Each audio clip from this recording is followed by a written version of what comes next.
Welcome and good afternoon, everyone. Thanks for joining our PwC Family Business Lunch Hour session today.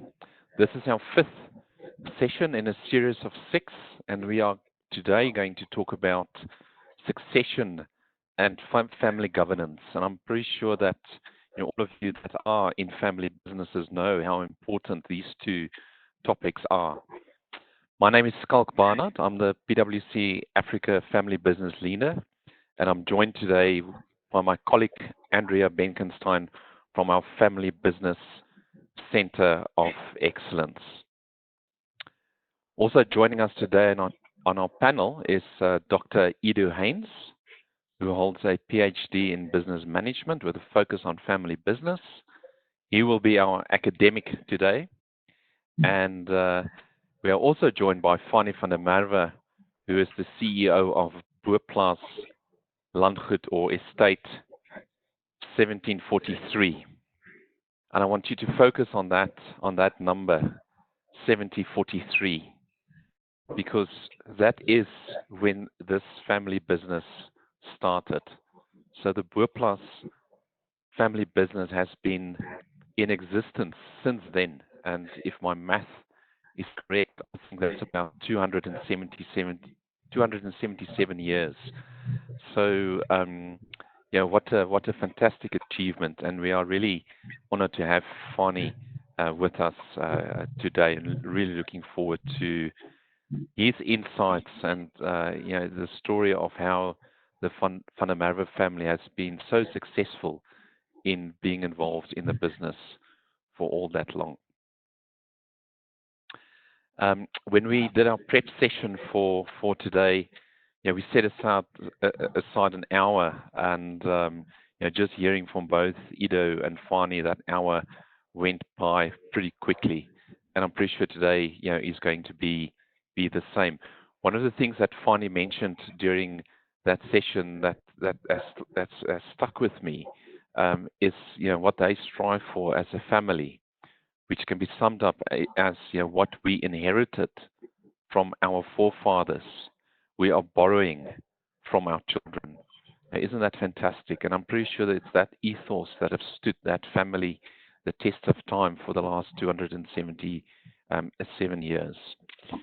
So I'm not going to take up any more time. I'll just ask that if you have any questions, you'll see at the bottom right-hand side of your screen, there's a little drop-down box where you can type in your questions. Andrea is going to run with the interviews and the questions, but as you type in the questions, we'll read that out and make sure that it's a very interactive session. So, Andrea, I'm going to hand over to you. Thank you very much. Thanks so much, and again, it's wonderful to have you here, Edo and Fanie. So, succession is critical to the success and continuity of any family business. Clear leadership transitions, especially since older generations are more vulnerable to the virus, are very important focus areas in this time. Ownership transition is also an unavoidable added challenge faced by family businesses. And implementing a succession plan often suggests that family business leaders are aware of the importance of having a succession process that can be handled in a timely and professional manner. The better the plan, the better the outcome. The PwC 2019 Global Family Business Survey revealed that 85% of current family business leaders admit to not having a formal succession plan in place. Despite this, 47% of current global family business leaders report having an emergency plan for succession in case of unexpected events. This percentage goes up to 64% in the Middle East and Africa. So that is as a backdrop.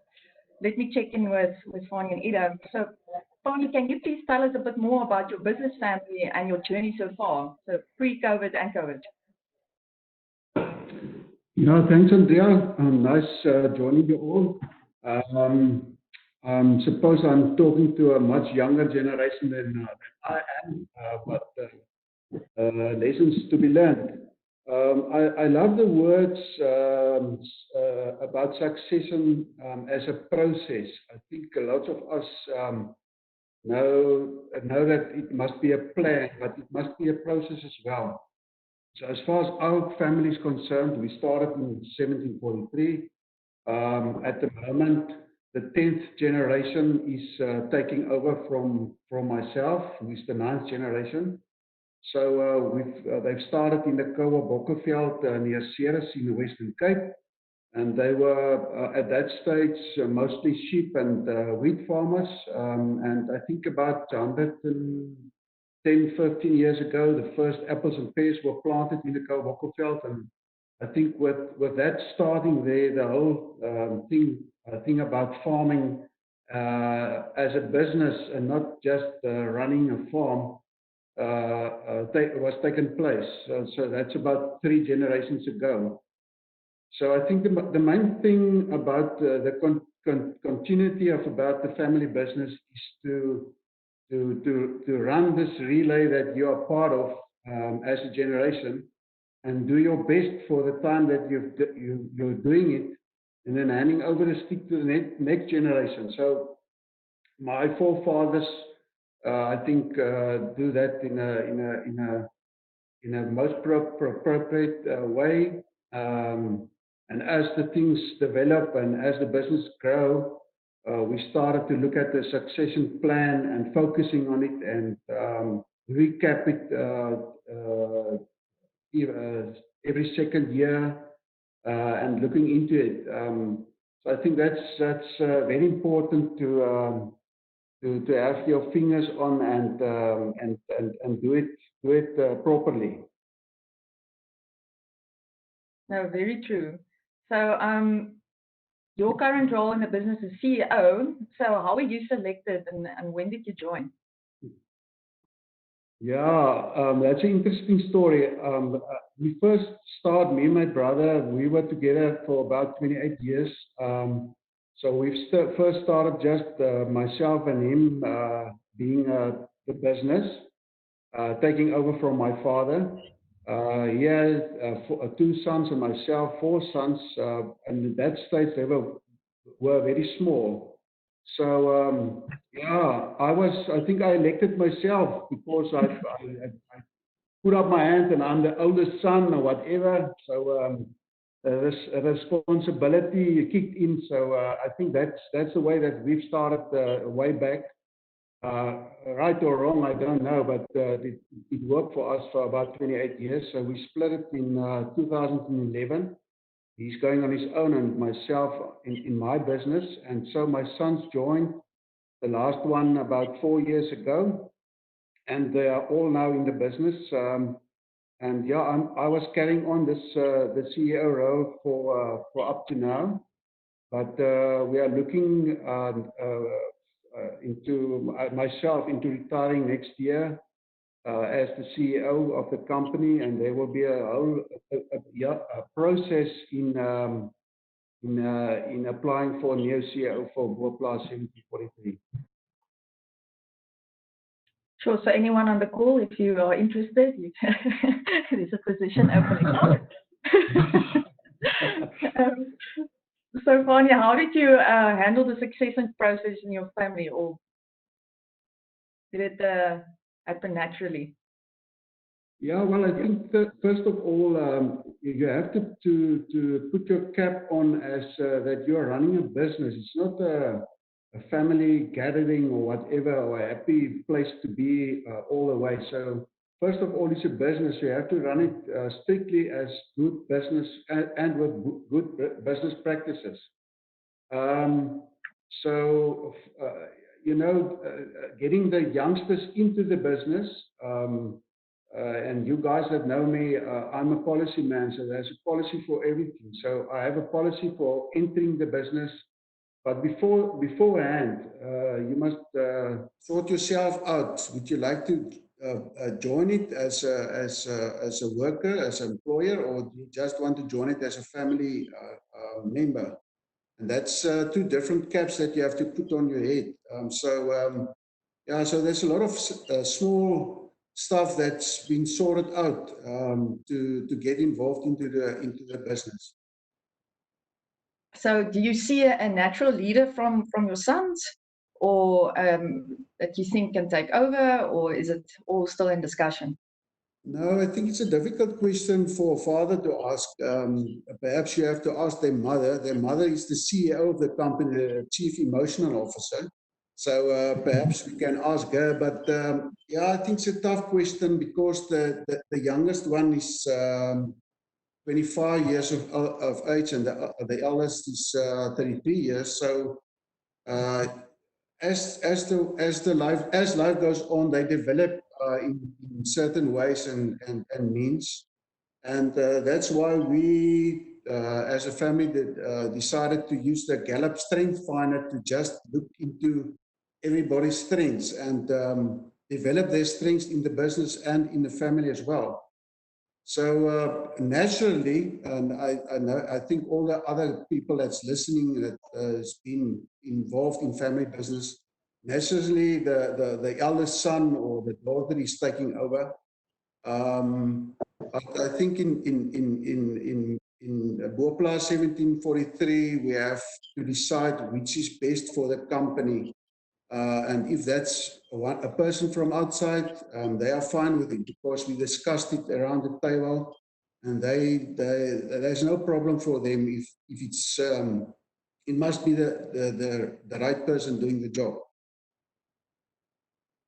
Best person for the job, we always say. So a question from the audience is: do you have any daughters? And if you do, are they in the business? No, I don't have any daughters. No, so the answer is short and sweet. Daughters-in-law, perhaps? Yeah, I have 2 daughters-in-law. So at the moment, the discussion around the table as a family is if there's any vacancies in the business, can they join?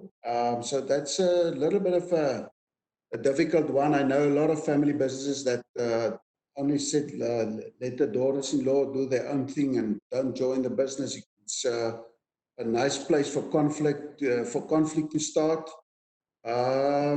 Yeah, so we are still discussing it. We don't draw a line at this moment.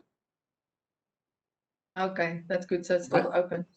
My personal feeling about that is that if they are well qualified for doing it and they have a job description, as all of us have, my 4 sons and myself has a fully job description, and we know what we have to do for the company. So if the ethics and all is in place, I don't see a problem. And if she's paid a good salary, yeah, I think that's a clear-cut deal. And so again, a question from the audience. I want to know, what's the educational background of your sons? Yeah, it's an interesting one. As they were grown up as youngsters, I decided, because between me and my brother, we have the 6 sons, I've decided not to push my sons to get involved in agriculture at that moment. So at the stage, as a father, I drove them to run their passion and go for their passion. But as I'm growing older and they as well, you know, some of their passions is like flying a microlight or whatever, and there's no ways and means for making a living of that. So the oldest one, if you want me to go through all of them, the oldest one went into marketing and he sold cars. He's a fanatic of cars. So he went into the motor industry, selling cars. My second son is mad about flying, so he qualified himself as a commercial pilot and or whatever you have to need to fly an aeroplane. My third son wants to go into medics. That doesn't work, so then he's going. Not that he's he can't do it, but yeah, certain circumstances stopped that passion of him. So he went into agriculture as just a degree in agriculture, and the youngest went to Elsenburg Agricultural College, also as well as being involved in agriculture.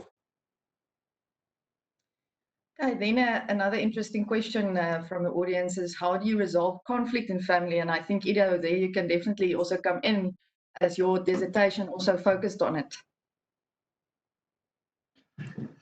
Okay, sure. So just some background about my dissertation, and also particularly where it fits into what Fanie has been discussing.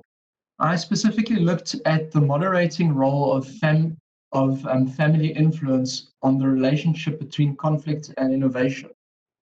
And one of the things that came out clearly was where the family is committed, where there's family commitment, task conflict can have a positive impact on particularly process innovation. And basically what this relates to is stewardship theory. And stewardship or rentmeesterskap is something that lies very close to Fanie's heart as well.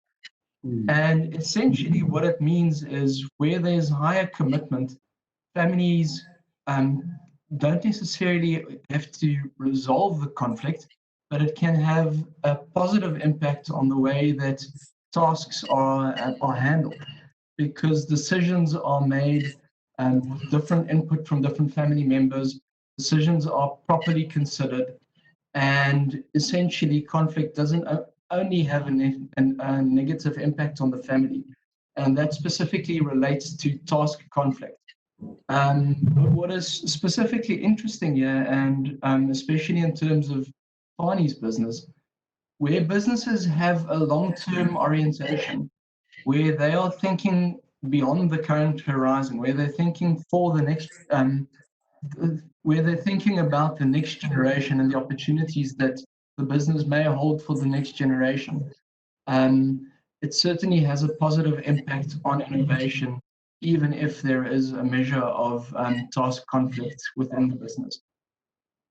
And in terms of the question that was asked, conflict resolution is a very complex and multifaceted field, and you have to look at specific conflicts in order to comment on how it should be resolved. But the one thing that also clearly came out in my study is where conflicts become long and entrenched conflicts, they really have a negative impact, and conflict should be addressed sooner rather than later so that it doesn't become part of the fabric of the business. Very interesting. Thanks, Edo. And Fanie, so again, I know it's broad, but how do you manage conflict in your family business? Yeah, I think to add on what Edo is saying, I think the main thing is to be openly with each other and to have good communication practices. So there must be a platform or a table to sit around and just chat about what kind of conflicts there is and discuss it and trying to sort it out. If it's a very difficult one to handle, we are making use of external consultants to help us, just to be a person that's looking other ways of doing or handling the conflict. And I think the main thing is not to be emotional about stuff and things putting on the table. For some family members, it could be feeling like a small thing, and for the other one, it's a big thing. So you have to handle everything in accordance to the situation and try and sort it out. And if you can, just tick the block if you are finished and say, listen, now we are going on. That's the things of the past. Let's looking into the future and stick together. Yes, I think it's people are so passionate in family businesses. That's why emotion is often gets sometimes better or gets involved in the business. I think I want to add on as well. To be a little bit proactive. That's part of my life, and I've told you it's policies. So you have to focus and see what kind of things can develop conflict. and try and sit around the table and sort it out in a policy so everyone know if I want to get petrol into my private car, what's the way of doing it? If I want to go on vacation, what's the way of doing it, or whatever. Then a lot of stuff is sorted out beforehand, before the conflict even started. Yes, definitely. Sorry, Schalk. Yes, Fanie, as a question for you, just with regards to retention of family members, within the business. I remember when we spoke last week, I think you mentioned that one of the policies within your business is that family members first have to obtain external experience before they can come back and work within the family. Um, but what do you think, and what do you do as a family specifically in relation to keeping the family members within the business? In other words, retention. Yeah, Schalk, I think the main thing is to find each other ways and means of living in the business itself as an employer, and see if you can stimulate the guys in doing whatever they are doing and doing it the best. And as in our business, from 2012 up to now, in 8 years' time, we grew like hell. So there's a lot of new innovations and things developing in our business, and that stimulate a lot of them. And yet again, we are looking at each other's strengths and see if we can utilize it into the business as good as we can. Thanks, Fanie. I think that's a good point on the next generation. Perhaps Edo, I can ask you that question as well. Is how important is innovation in the family business insofar it relates to next generation, and how can the next generation contribute to that within family business? Well, specifically looking at succession, one of the things that came out in my study, which specifically looked at the wine industry, was where there was the intention to transfer the business to the next generation. In other words, where there was an intention for succession, the businesses measured a higher level of innovation, specifically relating to process innovation, which is a longer term kind of innovation. And in terms of succession, there are some practices that can really sort of inspire the next generation in terms of innovation. And it's very important that the next generation is made aware of the opportunities that they have in the business and the potential roles that they can have, and that potential innovations and thinking about the future is stimulated at an earlier age in terms of bringing the next generation into the business. And if you're looking at the times that we're in now with COVID-19, there's a changing environment, and businesses need to be able to adapt and innovate to remain relevant. And that's often where the next generation brings in skills, attitudes, networks that are necessary to innovate, and not just to innovate, but to remain relevant and sustainable, essentially. Very true. Just another question from the audience. Fanie, so your sons, did they start at management level, or at which level did they join the business? Yeah, I think it's a very good question. The main thing for myself was not to try and develop some jobs for my four sons. So there must be a vacancy wherever they entered the business. So all of them started at a very, very low base. My eldest son started as a salary clerk after selling cars and getting a lot of commission. And that's why I'm telling the guys or people that they explore themselves after studying for about 2-3 years and living their life and whatever. So yeah, he started at a very low level as a salary clerk. The second one was started as a junior production manager, and they both at the moment are the financial director and the other one the operational director, but they work them up to their positions at the moment. So let them come in at the low base, working under the guys that's doing the job or whatever, and with a good job description as well. And you that manage the business, you have to manage them as you manage all your other people.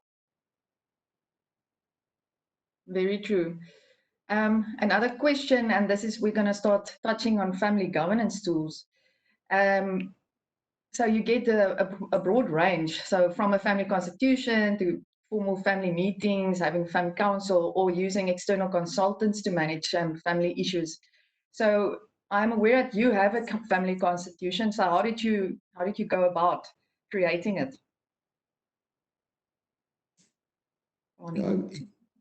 It first started way back between me and my brother. So we've started there, and Andre Diedericks at that stage was involved with Old Mutual.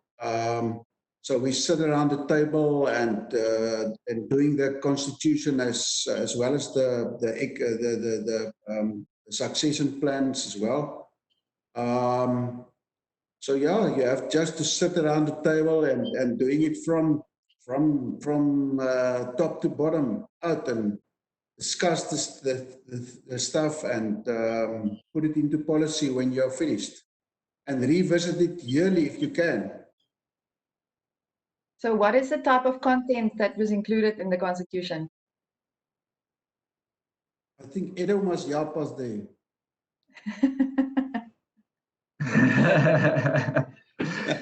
Sorry, can you repeat that, Fanie? No, she's asking what is in the family constitution. So I think you can help.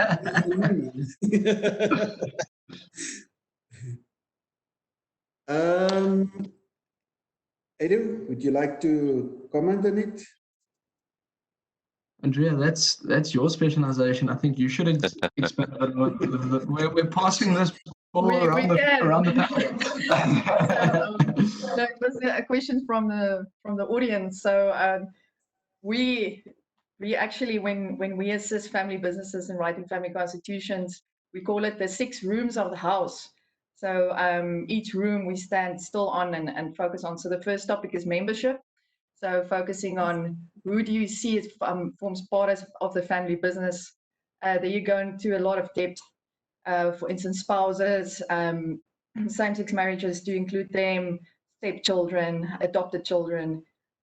So basically writing the rules of who can become part of the family business, if your trust owns the shares, or if you just have normal shares, like who can become a shareholder, who can become a beneficiary, you can become a trustee. So you go into a lot of depth in membership. And then the next room we call is the values and goals section.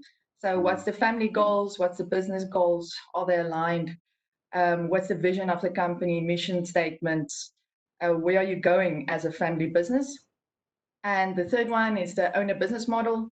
The owner business model focuses on everything business related. What's your risk appetite? Which industries do you want to play in geographically? So yeah, you stand still on those, and those 3 form the building blocks of the house. Then you go into corporate governance, which is again all the roles, responsibilities. You can become a director. How are you rewarded? Dividend policies. So also go into a lot of detail within the business. And then the 5th room is family governance. So family governance focuses on, for instance, having a family day once a year, where you get all the family together, maybe just tell them what's going on in the business, usually just high level, so that they still feel part of the business and the heritage and the legacy. Telling them what you're planning, how you did that year, and there usually everybody's involved, and that also creates that cohesion and just strong family bonds. We also discussed family councils in that meeting. So how do you communicate when? How do you deal with conflict within the family and within the business?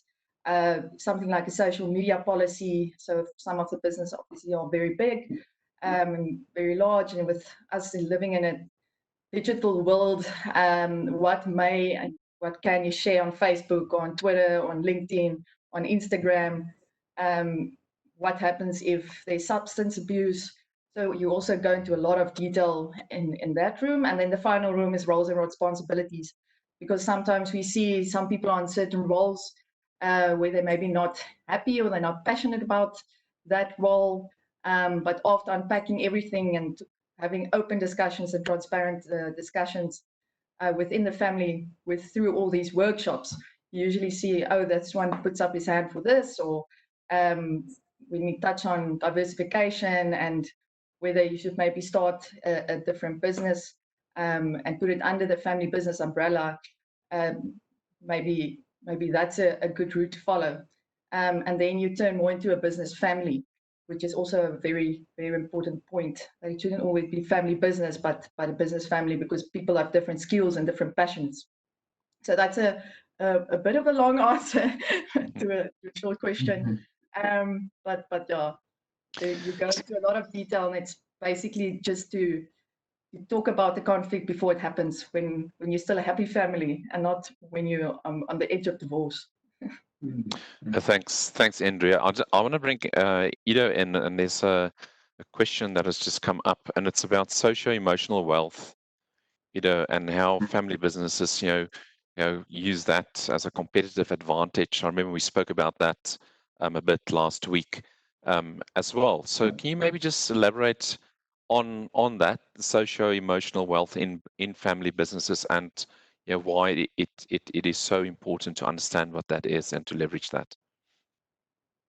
So socio-emotional wealth relates to the assets or the important things to the family businesses other than the finances that the business brings. It relates to status, it relates to identification, it relates to what the business brings other than purely the financial side of it. And a lot of it relates to culture, especially if you look at non-economic goals. Fanie mentioned in our earlier discussion some of the things that are incredibly important to them. And this relates to the love of the land, the love of agriculture, the way that they live, the way that they enjoy life, their love of nature. Even things like religion relate to socio-emotional wealth. And that's more the family side of a family business and what the business brings other than the financial means, as I mentioned.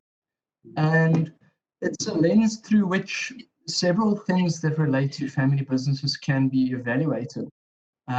Specifically in terms of my own study, if you look at family commitment, a lot of that commitment relates to things in the business other than just the financial means that the business can bring.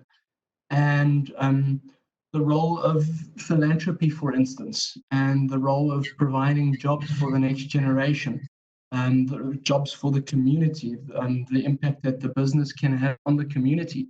All those things can contribute to the commitment that the business has, the family members have for the business, and essentially also lead to ways of innovation. If the business feels particularly strong about a certain aspect of socio-emotional wealth, let's look at some of the examples that Fanie mentioned. Love of nature. The love of nature is something that the business brings for the family.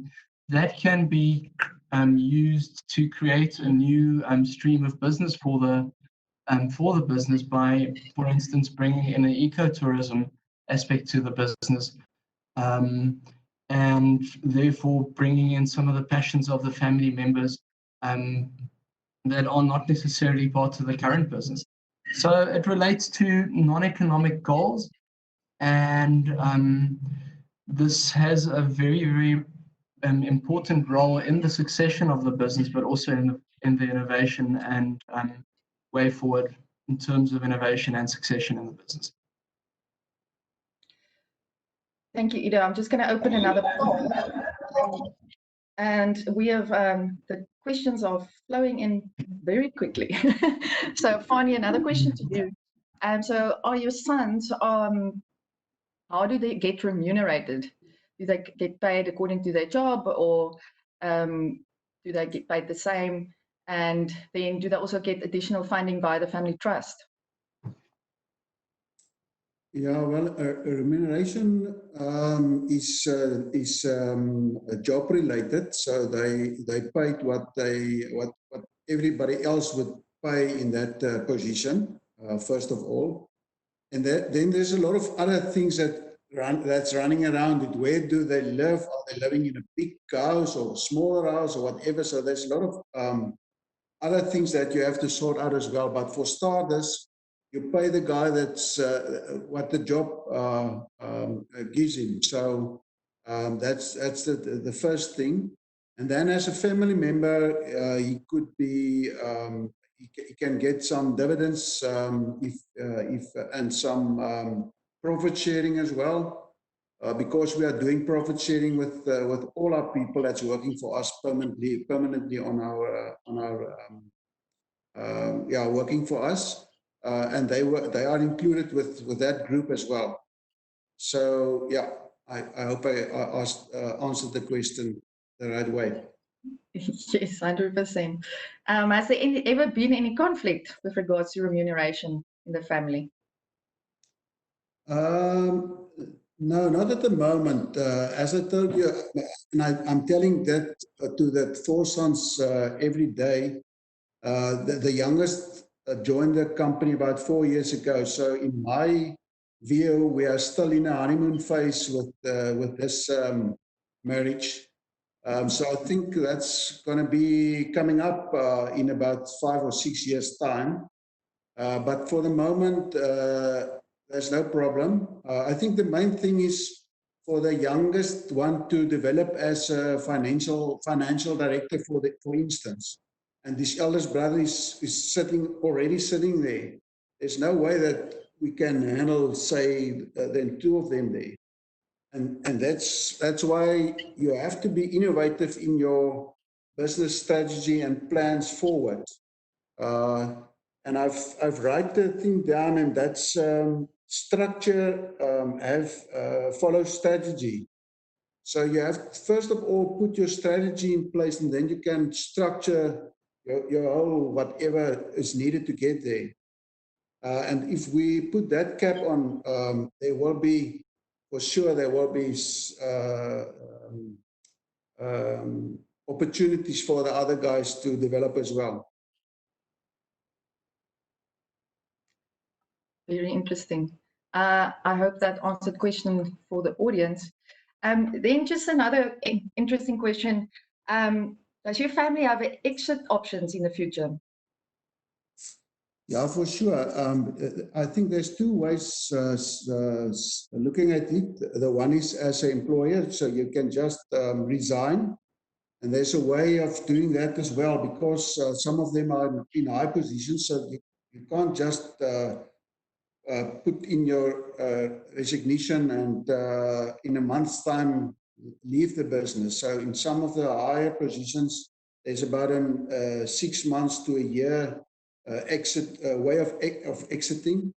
And on the family side, all of them are shareholders in a holding company called Great Force. So Great Force is the companies that's holding the shares, the 100% shares at this moment into Boplaas 1743. So all of them are shareholders there. So if you don't want to be part of this family, you can sell your shares, or you can resign as a employer. I mean, you can go and have another job, and you will be part of the family with your shareholding. Or if you don't like the family anymore, you can exit as a whole. Okay. Thank you for that. And you know. But the financial statement of status of your business must be sound to handle one of them if they want to exit and sell their shares. Do they have different notice periods between your sons? As employers? Yes. Yeah, because the two youngest guys are, at this moment, they are estate managers. So as far as that position is concerned, because there's other estate managers in our company as well, that's about the 4 months notice time. But for the operational director and the financial director, it's a year. Okay, makes sense. And Fanie, we've got a question here, and I was actually thinking the same thing as you were talking about it. So, you know, the shares that are held by the family members, you know, if they wanted to sell, do the other family members get the first option to buy that, or can they sell to whomever they want? Now, at the moment, Schalk, we are structured that the 4 sons hold 20% each, and then my family trust holds the other 20%. So I think the way that we are structured at the moment is that my family trust is the first buyer, because they are still attached to my trust as well. And if my trust isn't interested in that, the shares can be sold to the other brothers that's in the business. Thank you. So, I think that answers that question. yes, definitely. And Fanie, how do you prevent diluted ownership? For instance, if they don't want it. How do I prevent it? Yes. If they don't want to be an owner anymore, they just want to, well, they will come to the family platform and formally give notice that they don't want to be part of it anymore. Yeah, and we've discussed the ways and means to sort that out. Yeah, I think it's a kind of an exit route for that.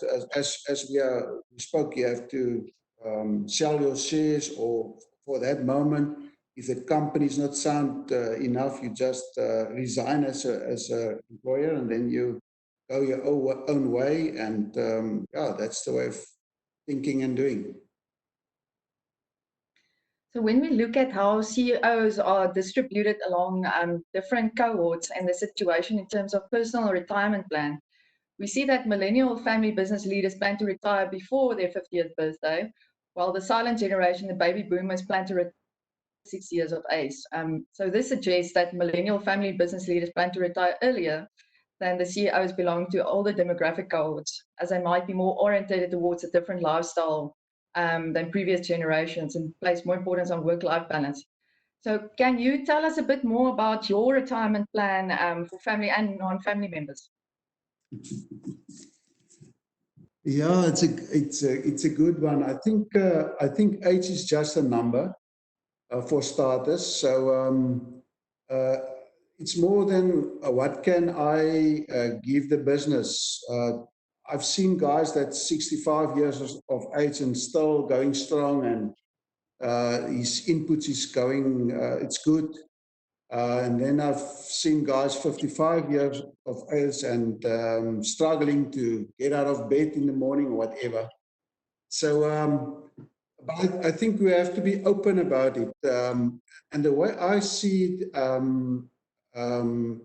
with the age that I'm at the moment is that as soon as I can see that the next gen is developing good and taking over and handling all this stuff, yeah, it feels like I'm in their way of going and living.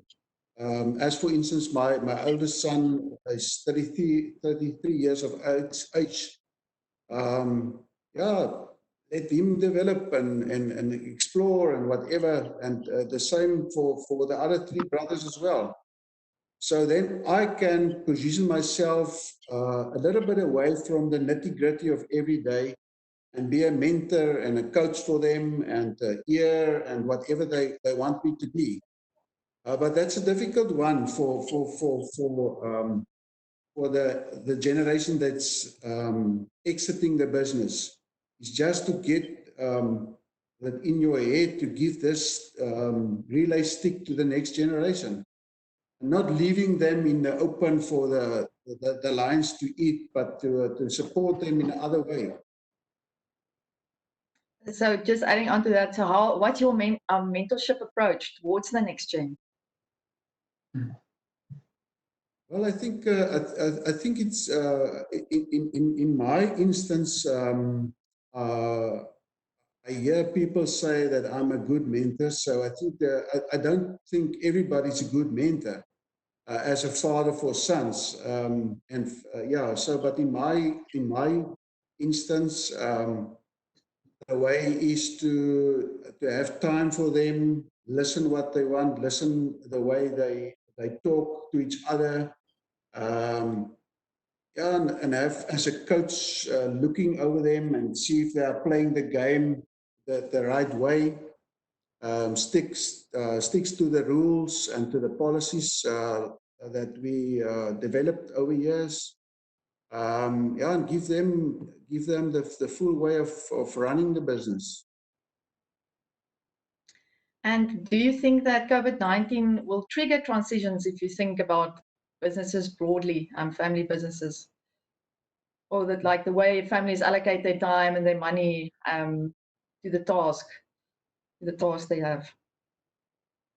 Yeah, I think there's going to be a big discussion about the COVID-19 and the way that people is going around with it. If you ask this question in March, my answer will be different from what it is today. So at the moment, we are seeing it as part of life, as part of the new way of doing. So whatever comes up, we have to handle, and yeah, that's the way that we are seeing it at the moment. And Edo, from your perspective? Well, in terms of COVID-19, I think change always brings innovation. It has to happen. Businesses need to change, and it's in the wine industry in particular. It has really rattled the cage, as you can imagine. The industry that I'm in currently cannot sell product locally.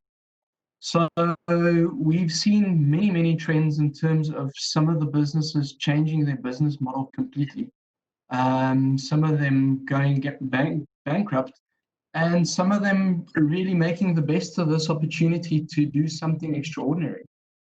But I think it's also important that especially when you're already in a business where you have to think long term and invest in long-term projects, that businesses don't lose focus about because of this current issues that they're dealing with, and keep thinking of the long game, and keep investing in some of those long-term projects, because eventually that will pay off, and it will pay off handsomely. But yes, most certainly, COVID-19 has really had a significant impact on the industry that I'm involved in. And I guess we still need to see what the full extent of this change will be. And I'm sure as this crisis continues, it will morph and change businesses in different ways. So let's see what the next couple of months also bring. Definitely. So as I can see, time always flies when you're having fun. So just for our topic that we also touch on that. So philanthropy is not just a good thing to engage in. It's one of the most effective tools for bridging generational differences in families. It provides a platform for establishing common ground and a means for perpetuating values. It is both a landscape that tolerates and encourages different perspectives and a context for deepening financial and business skills at any age. So, Fanie, what has your approach been to philanthropy and your family? Yeah, I think philanthropy and heritage, from my side of view, goes hand in hand. Our company history's story strengthens me and also the 10th generation. Um, so I think it's good going back to your roots and see where you're coming from. That strengthen a lot of us. But first and foremost, I think business primarily is there for making money. That's what business mean. Uh, so you have to have a good financial policy, um, and it must be part for sure about the whole philanthropical way of seeing it. Yeah. So in short, that's my answer. And Edo, what have you seen? Does philanthropy have a role in terms of commitment and innovation? Absolutely. Again, philanthropy again relates to the socio-emotional wealth aspect. Family members are able to contribute to the broader community through philanthropy because of that business. And in many cases, family members are committed to the business because of that advantage that the business brings. And with that commitment, the business gets the advantage of long-term commitment from the family in terms of investment, in terms of succession. And especially during this troublesome time with COVID-19, we've seen that philanthropy also plays a very big role in terms of the identity of the family and can also bring other advantages in that sense. Definitely. So, Fanie, do you have any sustainability practices on your farms, in your business? Yeah, we have, Andrea, identified a few things about sustainability, because the topic is wide open. What is sustainable in South Africa? What is sustainable in the agricultural business? And what is sustainable in the COVID-19 situation that we are living in? But as far as agriculture is concerned, there's a lot of things that we are doing. One of the big things that we did is to build a huge solar plant on one of our farms. And part of innovation, it's the first floatable solar in Africa. So we are looking like into such things. So we are doing our own solar at one of the farms, and we are expanding it to the others as well. We are looking at our soil health at the moment, focusing on it. Yeah, and all our resources to use that as good as we can for sustainability, such as our water policies and waste policies, to live greener, yeah, and put back into nature what we're taking off from it. That's wonderful. I think that's where the world is moving to. It's to green environments and sustainable practices. For sure, but I think sustainability also includes this afternoon's meeting. Trying to be sustainable as a family, going along and getting along with your people that's working for you. Invest in your people. That's all part of sustainability. You can do all that stuff outside there and in nature, but if you don't have a total sustainability plan, you can't see it in segments. It's your whole business must be looking in at. Definitely. So if I can add to that, so how do you, Fanie, and your family measure success? What does success look like for your family? Yeah, that's a good one. If you ask this question about 10 years, 15 years ago, I will only tell you money, money, money. But as we grew older, and that's part of coaching and mentoring the next gen. Success is it's a kind of, how do you see life? in total. So yeah, are you a balanced person? Do you have a balanced company? And balance mean the whole thing, the whole network. So yeah, I see success if you can come and look at Boplaas 1743 and see happy people and see developments and see growth and see family working together and see sustainability and all that kind of things is part of the success vision. But yeah, you have to have money to do all the stuff. You have to be in business. Money is it's playing a big role, but that's not the only one. For sure, not the biggest one. Yes, and I must say congratulations on being able to provide on all your sons with the job within the business, because I think that's sometimes a challenge when the family grows, the business doesn't grow as quickly to actually be able to look at all the other families. I'm just going to open another poll, the final one, and then another. Sorry, Fanie. Can I add on that Yes, success? Because I'm going through my notes and I saw that I write the word down, harmony. So I think if you can do everything that you do in harmony with nature and with other people and with your business, I think that's part of success. Yeah, and Edo, I think you can add to that. Harmony was also very prominent in your dissertation. Yes, absolutely. Again, harmony is another example of a non-economic family goal. And it was interesting that harmony is necessary for families to function and for the succession process to happen. But as soon as harmony, if harmony becomes too important as a business priority, some of the thornier topics are not discussed.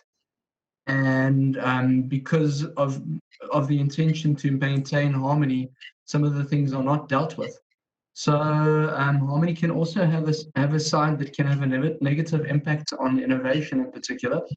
But it is indeed also very important in terms of succession, in terms of keeping the family together, and in terms of that very important balance between the business and the family.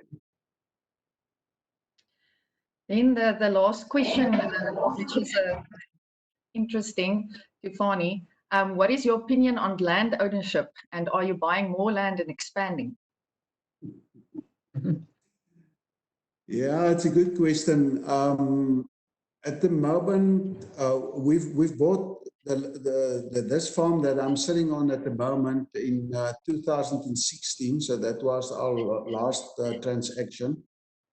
So at the moment, we are not investing in any land, at that stage, and not looking at it. We are focusing on, as we call it, from the gate to the market. So that's the outside the farm gate, because we see there's a lot of things that we can do better there and get involved with. So that's a topic. I think that's a topic of its own, and everybody's going to have another view about it. But yeah, it's difficult times for us as agricultural people to buy some land. Yeah. Definitely. So I'm going to give a quick feedback on the polls. So the question on do you have a family constitution? Majority said no. So it agrees to our stats. And then the other one, do you have a retirement plan in place? It was 50-50. Our question on do you have non-family members as CEOs? Majority said no. And then the other question was, has there been more or less conflict? They said more in this time. I think everybody is a bit under pressure. And then, do your investment and philanthropy strategies take your family values into consideration? And everybody said yes. we touched on the values, how important that is for family businesses. But yeah, we can go on discussing this for the rest of the afternoon. So Schalk, you like to wrap up? Thank you, Andrea, and Fanie, Edu, thank you very much for your time. Fanie, I think you had to take most of the questions there, but thank you for being open and transparent and sharing your family's experiences with with our audience. And Edo, thank you for your insights and sharing some of those insights that you have obtained through your dissertation. So thank you very much. Some of the things that stood out for me, I think Fanie, you said there was a question around CEO succession, and your view there was to do what's best for the company in that regard. And you referred to innovation being important, obviously, for the next generation, and that how that secures retention. And I liked what you said. Actually, it brings in new skills, new networks, and new attitudes into the business, which I think is really important for succession. And Fanie, you mentioned there's structure follows strategy. So first get the strategy in place, and the rest will follow. So, thank you again for your insights, and to the audience.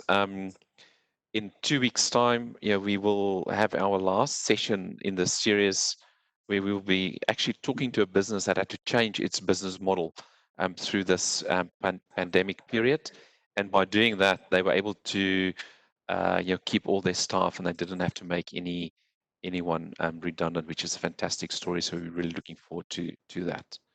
But that's all for today. Thank you again, everyone. Thank you, Andrea, and thank you for everybody that attended today. Thank you, and bye-bye. Thank you so much. Thanks, Edo. Thanks, Fanie. Thank you. Thank you. Thank you.